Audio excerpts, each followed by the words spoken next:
سے گزر کر کے پھر ہم عالم برزخ کی طرف جاتے ہیں. پھر اللہ تعالیٰ ہمیں زندگی عطا فرماتا ہے اور پھر ہم اللہ کے حضور حاصل ہوں گے. تو موت اور حیات کا فلسفہ اگر انسان سمجھ جائے اور اپنی زندگی میں اپنی موت کو انسان مقدم رکھے تو چونکہ انسان کے دنیاوی زندگی کے بہت سارے معاملات ہیں، انسان کی دنیاوی زندگی کے بہت سارے معاملات ہیں، جیسے کہ شادی بیاہ کے معاملات ہیں، لین دین کے معاملات ہیں، بھائی کے حقوق ہو، پڑوسی کے حقوق ہو، عورت کے ساتھ برتاؤ کا معاملہ ہو، بہت سارے معاملات ہیں. تو سارے معاملات میں اگر انسان کی نظر اپنی موت پر رہے کہ میں جو یہ کرنے جا رہا ہوں یہ ہماری موت کے لیے بہتر ہے کہ نہیں، یہ ہمارے موت کے لیے اچھا ہے کہ نہیں، اگر موت کے لیے بہتر ہے، موت کے لیے اچھا ہے تو انسان کرے، اور موت کے لیے بہتر نہیں ہے تو پھر وہ اس کام کو چھوڑ دے. تو جب بندہ اس نہج پر اپنی زندگی گزارتا ہے اور اس کو اپنی زندگی کا معیار سمجھ لیتا ہے تو اس دنیاوی زندگی میں اس کا ہر عمل اللہ کو راضی کرنے کے لیے ہوتا ہے. اور جب بندے کا عمل اللہ کو راضی کرنے کے لیے ہوتا ہے تو پھر اس کی موت اچھی ہو جاتی ہے، اور جس کی موت اچھی ہو جائے اس کی دنیا بھی اچھی ہو جاتی ہے اور اس کی آخرت بھی اچھی ہو جاتی ہے. یقیناً جناب ڈاکٹر محبوب عالم مرحوم کے ہمارے سے گاؤں کے لوگوں نے یہی کہا کہ وہ بہت اچھے تھے، وہ بہت نیک تھے، ہم نے 5 سالہ زندگی ان کے ساتھ گزارا، مدرسے کے سارے معاملات ایک ساتھ بیٹھ کر کے حل کیے، ایک ساتھ بیٹھ کر کے طے کیے. ہم نے بھی اپنی زندگی میں پایا کہ وہ بہت امین تھے، امانت دار تھے، کبھی خیانت انہوں نے نہیں کیا، اور اخلاق کے وہ دھنی تھے، زبان اور کردار اور کریکٹر کے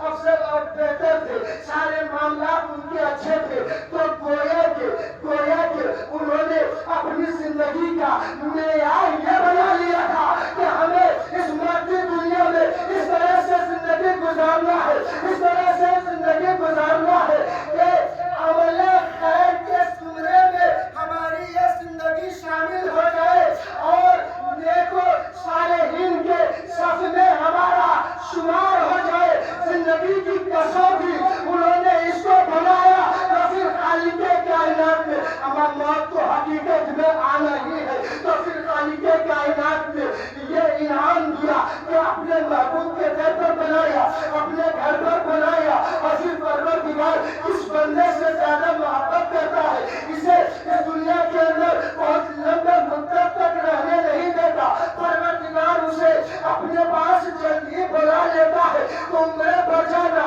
اور واپسی میں موت کو گلے لگا لینا. اس بات پر شاہد و عادل ہے کہ بے انتہا اگر یہ اللہ و رسول سے محبت کرتے تھے تو اللہ و رسول بھی ان سے محبت کرتا تھا.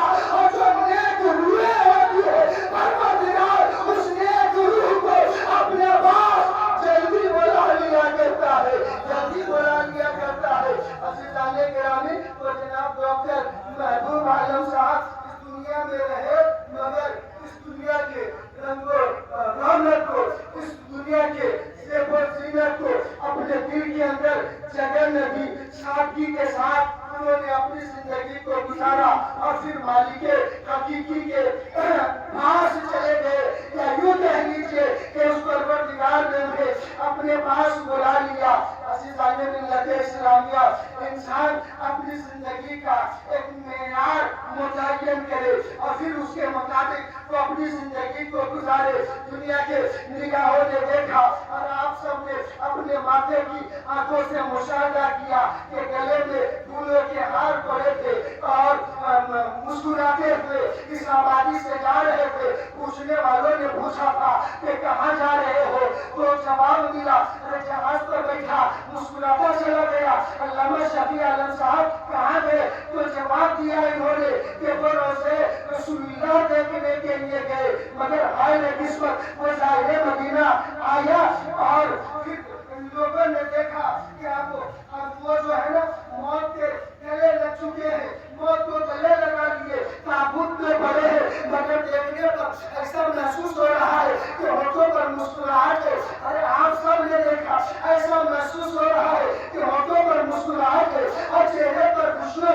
اجالے ہے، چہرہ نورانی نظر آ رہا ہے اور چاند کے کندھے پر سوار ہے، تب بھی مسکراتا جا رہا ہے۔ ہم نے کہا کہ جہاز پر مسکراتا گیا تھا تو بات سمجھ میں آئی تھی، آج چاند کے کندھے پر مسکراتا کیوں جا رہا ہے؟ تو جناب قاری عبد المتین نے کہا کہ سنو، یہ مومن ہے مومن، ارے جب جہاز پر بیٹھ کر کے جاتا ہے تو روزے رسول اللہ دیکھتا ہے، اور جب چاند کے کندھے پر سوار ہو کے جاتا ہے وہ چہرے رسول اللہ دیکھتا ہے، وہ چہرے رسول اللہ دیکھتا ہے۔ مسکراتے چلے گئے۔ ارے آپ ڈاکٹر صاحب مسکراتے جا رہے ہو، قبر کی تاریکی سے ڈر نہیں ہے، قبر کے اندھیرے سے گھبراہٹ نہیں ہے، تاریکی میں دل لگے گا، طبیعت لگے گی، قبر کی تاریکی میں کیسے آپ رہو گے، کیسے آپ وقت گزارو گے؟ انہوں نے مسکرا کر کے کہا کہ میری قبر میں تاریکی نہیں ہوگی، اندھیرا نہیں ہوگا۔ ہم نے کہا کیا کیجیے گا ڈاکٹر صاحب؟ روشنی کا انتظام کروائیے گا،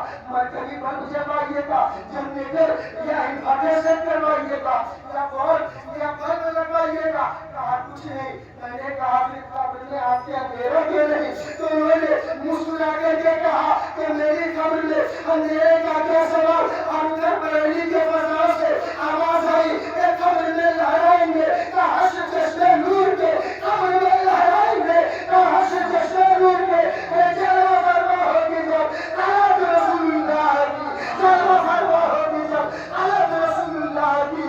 اور سنو، گویا کہ مومن کی روح خوش ہو کر کے کہتی ہے کہ کیسے کہہ دوں کہ قبر میں اندھیرا ہوگا، کیسے کہہ دوں کہ قبر میں اندھیرا ہوگا، سامنے آقا جو ہوں گے تو سویرا ہوگا، سامنے آقا جو ہوں گے تو اجالا ہوگا۔ میں نے تھوڑا سا وقت زیادہ لے لیا، اور کما آپ کو ابھی بات تو ہوئی نہیں، بہت ساری باتیں تھی کہنے کو باقی رہ گئی۔ انشاءاللہ پھر وقت موقع اور ماحول آیا تو کچھ باتیں پھر آپ کے گوشے گزار دی جائیں گی، تو آپ روزانہ